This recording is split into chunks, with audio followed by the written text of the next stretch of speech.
Story 1. Am I the a-hole for not wanting to feature my fiance's former significant other who passed away in our wedding? Trigger warning for loss and death. My fiance was engaged for about a month to his high school sweetheart when she passed away in a tragic freak accident. For personal reasons, I don't want to get into how it happened, but it was no one's fault. This was maybe 6 years ago. Just for the purpose of the post, I'll call her Mandy. My fiance has been very open about this loss and how it has affected him throughout our relationship. I know he misses her, and the memories he has with her are important and special. I don't want to take away anything or demean the relationship, and I've always been there for him on hard days and supported him when he needed it. We got engaged last year. The date is to be determined still for obvious reasons. It was very emotional for both of us, and we've been really happy, but since planning the wedding, I've been feeling like I'm not only planning it for myself, but for Mandy as well. It started as comments from his family, a lot of, "Oh, Mandy would have loved this" type things. I brushed it off at first and just thought it was a way of them processing grief. I have a great relationship with his family, but I know they loved Mandy too. When I went dress shopping, his mom and sister came. They kept talking about what dress Mandy would have worn, what they could see her in, etc. It might seem like nothing, but it really overtook the conversation, so much so that another bridesmaid told me later that she felt uncomfortable for me too. It turned from harmless comments into focusing what should be a special event for me into reminiscing over Mandy. My last project has been compiling old photos of me and my fiance for a slideshow at the reception or rehearsal dinner, we haven't decided yet. He told me there's something he's been wanting to ask me. He really wants to include some kind of in memory of Mandy into our wedding and thinks the slideshow would be a perfect place. At this point, I was, and still kinda am, fed up with the Mandy comments taking over our wedding. I sternly told him that no, I don't think that would be appropriate, as this is our wedding and should focus on us. We are having a table with pictures of loved ones who passed, and she'll be featured there. He told me that he doesn't think that's enough to honor her memory. He wants to incorporate her in a bigger way, and she never got her dream wedding. He also thinks it would be a sweet surprise for Mandy's parents, who are invited since he is still really close to them. I did lose my cool, I will admit. I told him honestly how I felt about the Mandy situation taking over our wedding and how I'm uncomfortable with it. I also asked him if he could ask his family to limit Mandy comments at our wedding, since now I'm afraid the whole wedding will be focused on her. I told him that I need time away to think, and have been staying at my parents' house, but we've still been talking. Am I the a-hole? Am I overreacting? We've had these things about the attachment people have to losing significant others to death. So it's not like they separated because of a loss of love, aside from the loss of the love of your life or something like that. And that's very hard and traumatic for people to work through. And they need to be given, patience and time to figure that kind of stuff out. There's nothing wrong with that. I do think it's a bit much when it starts to encroach on the wedding to the person that you're with now. And I'm a little conflicted about this because I can kind of understand his perspective, but at the same time, if you're at a point where you're happy and marrying someone else, you're committed enough to this new person to be like, I'm in a healthy enough spot, and there's been enough time between the passing of, my former significant other that I want to marry this other person, then yeah, I think your wedding should be about the two of you, and also you should both, there needs to be some compromise with wedding preparation, but you have to respect someone's feelings, especially with something like that. I really feel like, yeah, it's a lot for the family to constantly be bringing up this person and making you maybe feel like you can't live up to her memory, so they have to keep bringing her up. And then to have a special segment for her in your wedding, it really does feel like it kind of undermines what your wedding is about in some ways. Maybe I'm off base here, folks. Please feel free to let me know in the comments, but yeah, I don't feel like this person is the a-hole at all. I don't necessarily feel like the other family and the fiance are a-holes, but I feel like they're not fully realizing what they're doing. Story 2. US/Florida police just wrongly identified me and pulled me out of my apartment and went inside without consent. What are my options? So I woke up to banging on the front door and naturally went to the front door to open it and see who it was. The second I opened the door, 2 police officers pulled me out, put my hands behind my back, and sat me down on the steps while pulling out tasers. They asked for my ID, which I stated I did not have on me as I was just sleeping, and I told them it was inside. One of the officers proceeded to go into my apartment, found my wallet, took my ID, and brought it outside. They asked me if anyone else was inside, and I told them my girlfriend's 15-year-old son was sleeping. They went inside to check without consent, but thankfully, today was the first day of school, which I thought was Monday. At this point, nearly 8 officers were there total, all outside my small apartment complex. After running my ID, they said, "Have a nice day," and left. I ran and got my phone and approached both of the initial officers and asked them for their badge numbers. One of them refused. I cannot find my ID. I honestly don't recall if they handed it to me, but they may have taken it with them. I called the police department, and the sergeant on duty claims the other officer, he was the officer that took my ID, handed it back to me and had it on my body cam. This is just a minor concern as opposed to my rights that I feel have been violated. Do I have any legal options here? I never gave consent for them to enter my apartment, and they stated they had a warrant but refused to show it to me. Oh, man. It's not, sometimes we get these stories where I feel conflicted because, the police weren't being complete a-holes, and so I don't want to just rag on the police without a good reason. But boy, here's a good reason if ever. Hey, those Florida police, screw off, you absolute a-holes. What the hell? And here's a thing that you should know, folks. I don't know everything about the law. I'm not going to give legal advice on this because I don't have it. There are smarter people out there already doing that. What I will say is the police have all these ways that they can basically state that you've, given them permission for stuff and all those kind of things. The very fact that this person opened their door may be enough to say, nope, we were invited inside. They opened the door, or they told us something was inside. So if they told us that, we can get inside. There are all these ways that the police can do stuff, and I would encourage each and every one of you watching this, learn what your rights are and learn how to deal with police. This is not even me trying to be if you want to get away with crime. No, this is, even if you're a completely innocent person, there are lots of police officers out there that will try to screw you over in the worst ways possible, and they have a lot of tricks for it. So find out legally every little way that you can do stuff. I think that you, do not have to open a door for these people if they do not, provide a warrant at this point. And then even then, there should be a number on the warrant you can even call and check on this stuff.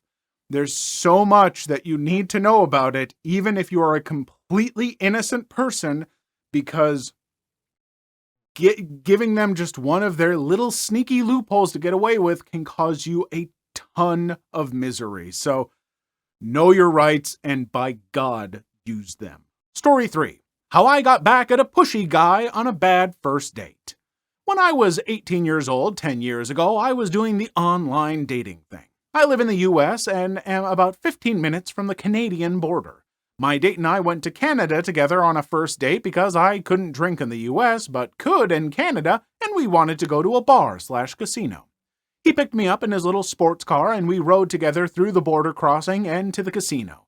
We played some games and had some drinks and were having a decent time.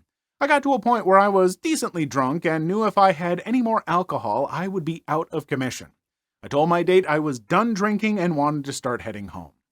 Instead of listening to me, he went and got us both another round of drinks, and he handed me a big Long Island iced tea. I told him point blank I couldn't drink it because I was at my limit. He didn't take too kindly to that and got pushy. He told me, "You have to drink. I bought it for you. If you don't drink it, you're going to make me waste money." No matter how many times I told him no, he continued to push me on this. I got very frustrated and upset because I was alone with this pushy man in another country, and I was very upset with myself for getting into this situation. We argued for a while, and eventually I snapped and formulated a little plan. He agreed to take me home after I finished the drink. I took the drink from him and chugged it. We got into his car, and I started for the border. It's important to note that this guy was very proud of his car. He spent the whole drive to the border telling me about all the features and how much he loved it. I spent the whole drive ignoring him and focusing on keeping my sick stomach under control. My goal was to make it through the border crossing at least, which was proving pretty difficult. We did eventually make it through the border crossing, and as soon as we made it back to the US, I turned in my seat to look him in the eyes and I told him, "I didn't appreciate how you forced alcohol down my throat after I repeatedly told you no. I know my limits, and you ignored and disrespected me. I said I couldn't drink more for a reason." Then, while maintaining direct eye contact with him, I started vomiting in his car. I knew this was coming and specifically oriented myself to cause as much damage as possible. I threw up on the seat, the floor, the dash, etc. He was freaking out, and I just started crying and telling him this was his fault and he could either take me home or let me out of the car now, but I will call the police if he doesn't proceed with one of the two options. He dropped me off at home, and I never saw him again. I will say, it's a bit of a dangerous gamble here, because this is a guy who's trying to basically force another drink upon you. So already, this man is a walking red flag, and I would be nervous about him doing something worse. I'm glad things turned out okay for OP and their plan. It was wonderfully devastating, but it could have ended worse. And so, folks, be very careful about this stuff. And don't go to another country with someone that you're reliant on a ride for on your first date when you're 18. I mean, I know this is hindsight, and you shouldn't have to be this careful about this stuff. You should be able to be happy and free, but there's too big of a chance that you're going to end up with a pushy red flag of a man like this who's trying to force drinks on you, and Lord knows what else they might want to get away with. So please, please, please, be careful with stuff so you don't have to resort to projectile vomiting on someone's fancy car. But, I mean, if you got no other choice, it's better than nothing. Story 4. Am I the a-hole for not letting my daughter use her college fund for a wedding or house? Backstory. I, 43 female, have 4 kids. L, 22 female, Katie, 17 female, Cam, 15 male, Isla, 5 female, and I'm also currently pregnant. Me and my husband, 50 male, started adding to college funds every month for each of our kids pretty much as soon as we found out we were pregnant. I won't say the exact amount, but my husband has an excellent job, so it's more than most. We never told our kids because it just didn't feel necessary. Elle got pregnant when she was 16 and ended up dropping out of school. I was very disappointed, but I understood. However, I was under the impression she would return later, but she has no plans to. The dad stuck around, and now they have 1 more kid, 3, and 1 on the way. They are engaged, but don't plan to marry until they can afford it. They were doing okay financially for a while, but due to the market right now, they've been struggling because Elle can't get a job since she doesn't have a diploma, so we've been loaning them money. Katie is a senior and just got accepted into college. We've been setting everything up, and obviously she knows about the fund now. Katie and Elle were talking, and she was telling Elle about the school, and Elle asked how she was planning on paying for it. Katie responded, "My college fund." I was in the room while they were talking, and this made me panic. We had just planned on splitting it between the remaining 4 since we knew they were going to college. Elle asked me if they all had one, and I wasn't going to lie, so I said yes. She got really excited and went to call her fiance and tell him the good news. I was confused and told her she couldn't have the money. She asked why, and I said it's for school. She got upset and left my house. The next day I got a call from Elle. She was crying and begging me to let her have the funds so she could finally afford a down payment and maybe even a wedding. I told her she could have the money if she went back to school, and whatever money was left over she could use for whatever she wanted. She got super mad and started yelling at me and saying it's her money. I told her that it was my money and those were my conditions, and she hung up. Now we're being harassed by her fiance's family. They aren't as fortunate as us, calling us a-holes and a lot of other names, saying it's all going to go to waste if she doesn't use it, we're setting her up for failure, etc. Now I'm wondering if I'm the a-hole because my dad said we should give her the money as we saved it for her, after all. So, am I the a-hole? So, I mean, this person absolutely has the right to hold on to that money, and the condition for the kid getting that money was this is money for college. And it's not a special savings account just for you. It has a specific purpose. And if you're not going to use it for that purpose, then you're not going to get it. And I think that's within her right. I'll say that much. Now, whether or not still hanging on to it makes her an a-hole, I don't know. Like on one hand, it's your kid. And they've made the very valid choice not to go to college. I'm not saying you shouldn't go to college. I'm saying you should go to college if that's what you want. There are a lot of great careers. It'll give you a lot of opportunities in life. More than likely, at least some college is a good idea. But you don't have to. But yeah, I mean, I don't know. Like, I feel like if I was a parent, in my mind, it'd be like, well, I saved this money for their future, I guess. And while I might have planned that their future be college, I can't force that on them. And I still had this money for them, for their future. So why not invest it in their future in the way that they choose? I would personally probably still give them the money. I would not want them to feel forced like they would have to go to college, though it sounds like it would be helpful. I don't know. There are jobs out there. Whatever. Yeah, maybe there's a middle ground, setting it up like, look, just get your GED. We want you to be stable. And if you put a down payment on a house, we want to make sure that you can afford the mortgage, whatnot. I mean, there's a lot there. So is the person in the right to hang on to the money because it was for college? Sure. But are they an a-hole for not doing it? I don't know. Story 5. Roommate thought she was sneaky, ended up owing me $400 and got suspended.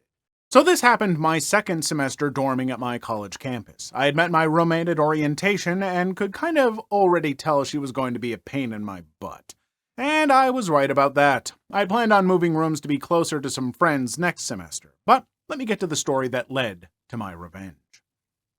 On our campus, you had to pay for meals using your student ID, which had a certain amount of money on it each semester. You could also use an app that you put your name and ID info into, and it makes it easier to pay. But the name and ID must match for it to work, which will be important later. Any funds from the fall semester would roll over into the spring, but then at the end of spring, it would just expire. Because of this, and because I only ate 1 or 2 a day, I had a ton of saved up on my card. My roommate, on the other hand, did not, so I offered to pay for some of her meals from time to time in exchange for her picking up the food for us, which involved her using my card twice in person and then she'd return it. Then one day I noticed on my app that my card was being charged even when I was not ordering food. And not just a meal, like a meal for several people. This meant that whoever was ordering, I wonder who, either had to have stolen my ID card, which I had in my pocket when I got the change, or was impersonating my info in the app, which are both big no-nos on my campus. I was quick to put 2 and 2 together and was pretty peeved. I was initially going to confront her on it, but decided to formulate a plan instead. That day, I went and ordered her second ID card for $25 to use for later. As it took a couple of weeks to get the new one, I let her charge several things to my card over a good 2 weeks. For her and her friends, and she wasn't very good at hiding it either, as they would come to our dorm and eat while I just screenshot and send emails to the support team of the app about the charges, knowing nothing would get done until I contacted someone in person. And one day it got even better, as you can buy groceries with the card off campus as well. She decided to pay for alcohol with my card, which doesn't get pinged as an issue on my card due to me being over 21. She was only 19. Not sure how she got it, but it was just the thing to finally act on my plan. I put on my best sad face and contacted the head of campus living and head of my dorm about the charges on my account. I dropped some hints that it could be my roommate and mentioned I got a new ID and asked what I should do. I was told to order a new card, and once I got it, to deactivate my current ID and use the new one for purchases now, making my old ID have a balance of $0 and also to ping if someone uses it to buy anything. They also told me they would be visiting my dorm to discuss the issue with my roommate. I accepted that and waited. They sent the confirmation email that they would be visiting, and I just decided to add more fuel to the fire. My roommate was groaning about not having the funds for food in front of me in our dorm. I told her I really couldn't help her, as I was running low on funds, and she kind of just laughed it off and left the room to probably use my old ID. I deactivated my first card right after she left, and surprise, surprise, she used my info to pay. Except when she tried to pay for her and her friends this time, it was declined and it pinged that my ID was used. Campus security was called and she was escorted back to our dorm. Pretty much perfect timing for our meeting with Campus Living. She was scared crapless when they came to the dorm to talk and look through her stuff. On her phone, still logged into the app, was my ID information and name. And in her dorm closet was a half-full bottle of cheap vodka, and on my phone was a screenshot of said unauthorized vodka purchase. In the end, she was forced to pay me back all the funds she used in cash, reported for underage drinking, which automatically suspends you from Campus Living for at least a year, and would have on her record that she performed identity theft, which I also could have charged her for out of school. In the end, I got to have my own dorm for the remainder of that semester and even part of the semester after, because it wasn't put up as an available room for new dormers. I did get all my money back from her parents, who were so embarrassed and apologized profusely. And when she did eventually come back to campus, no one wanted to dorm with her because they knew she had stolen her roommate's ID. I think in the end, she rented off campus. Why did she think that would work? I guess because maybe she thought that this person had so much extra cash on their thing that, they wouldn't use it all. It would do the little, end of spring and all the funds would expire and she'd never notice. But to buy $400 worth of stuff and you really think that your roommate's not going to notice that much money coming off of their card? It's just not a very smart plan. I think maybe this person needs to take a few classes in economics or math or something and try and just learn, man, if you're going to be a criminal, be a smarter criminal, but also don't be a criminal. That's not a good lesson. That's not what we want to learn here, is it? I mean, maybe. Colleges charge you for so much. Expired.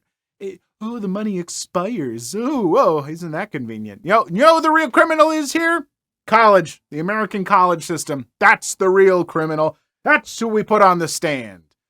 But, until that day, roommate, sorry, you made your bed, you gotta lie in it, in a different bedroom because you got kicked out. Don't do this, folks.